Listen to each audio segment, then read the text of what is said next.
Zamani Dlamini is a final year nursing student at the University of Zululand. He was born in Hlabisa and, like Patrick, is a recipient of a bursary from the Mthombo Youth Development Foundation, an organization which targets rural youth as future healthcare professionals in their communities.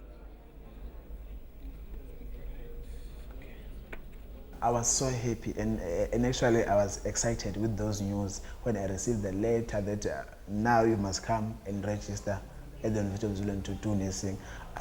My dream now come true. And even when I'm walking the passages, I walk tall because I feel this inside my heart because nursing is my calling. Of the 1,200 medical students graduating in South Africa annually, only 35 end up working in rural areas in the longer term. Research shows that students from rural areas are more likely to go back home to serve the communities they grew up in. I believe that nurses are most important people so maybe in someone's life, because they care for the sick people. And then also I think that if ever maybe one day I'll be sick and then I will be sleeping in bed in the hospital and then the nurse will come and nurse me, so that's why I feel so honored. Zamani is one of 150 students the foundation is currently financially supporting through their higher education. The people from the area can be a solution to solve those problems. That's one thing. They are coming from the area. They know the language. They know how people are suffering from the area. Maybe they have been affected by that. It's been a long and challenging journey for Zamani to get to where he is today. He is going back home to visit his family in Bembeni, a small village on the outskirts of Hlabisa. Unlike Zamani, many young men from the area leave to find work in the cities and never return. He is greeted by neighbors and family, all grateful that he wants to come back home after graduating. I don't know whether I'm a hero or whether I'm a star to them, because I'm the first one to do BK degree in my community.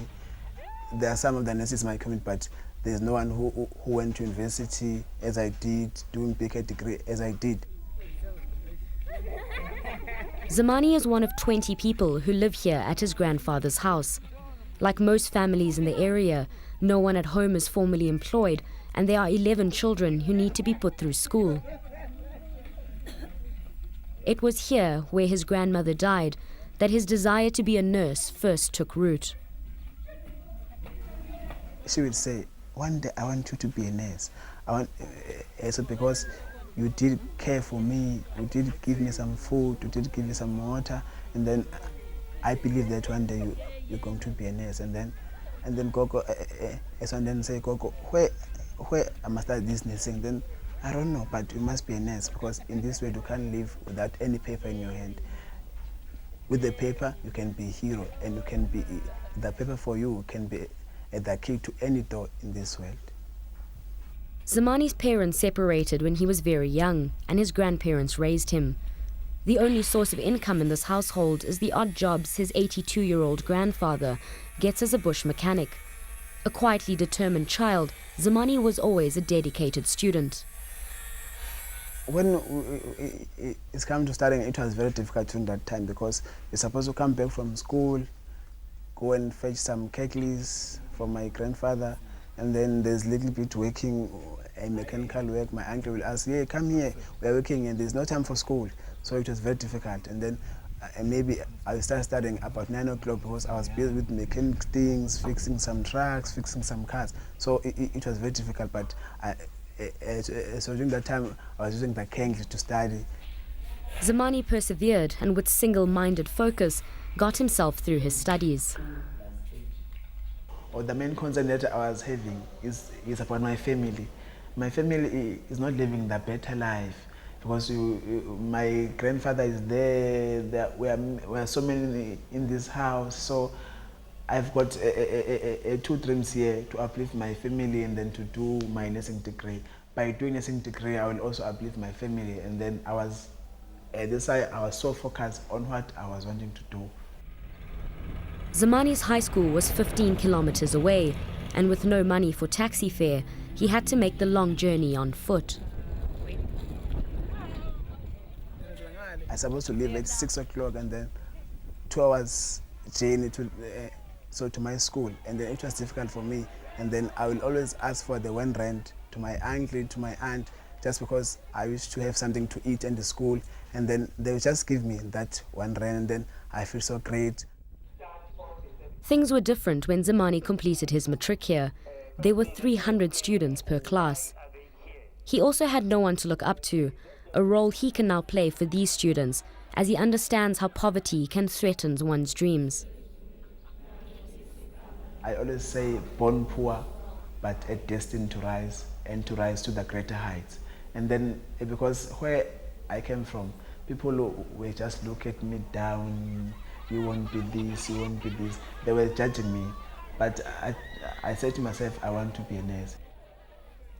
Zamani wants these students to see that someone from their community and who went to their very school has realized his goals. So during that time, I was only knowing of the 4 careers.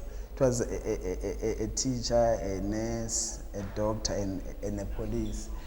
We were not knowing that there are many careers, biochemistry, physiotherapist. They've got no idea about that because there was no thing that known as career guidance. For many of these students, their only hope of studying further is through a bursary. However, even making applications can be impossible. When I was doing my grade 12, I was used to apply to some hospital to send my application for some training. It was difficult because there was no man for buying those envelopes. I was having no idea how to write an CV, how to write an application letter. Zamani's applications failed and he knew that his fate was sealed. He had to go in search of work. Our parents are not educated, and then if they see young men growing, they think of, oh my God, this son must uplift this family, this son must go to work. To go to the mines, that was one of, I don't know whether I will say community belief, or because everyone who finished matric at that time was going to Johannesburg, and then it was not my dream to go there. While many of his contemporaries went to the mines in Johannesburg, Zamani returned to work alongside his father at Tlabisa's taxi rank. His time here was the darkest period in his life, where he could feel his dreams slipping away from him. Waking up in the morning, know exactly that you won't get anything much for living, you won't earn a lot of money for living, and you know that a lot of people are behind you, they are looking for you, whether you will come with something to eat afternoon. So those things were just discouraging me. I know that if you go for studying, you won't earn anything. So that's why I just lose the hope somehow. For Zamani's friends, little has changed. He remembers how he desperately held on to the hope that one day he might be a nurse.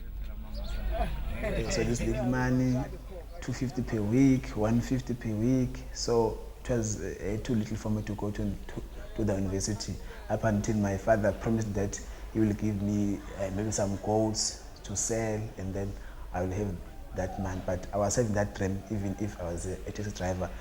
So I feel so happy if the nurse will come to my taxi, and then I will chat a lot with the nurse because I was wanting to be a nurse.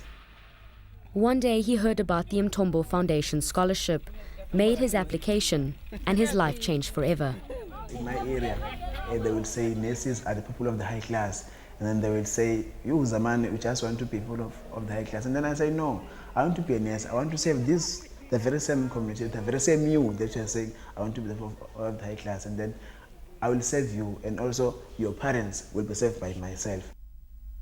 Now, what about the dilemma of being a poor rural student? That's up next.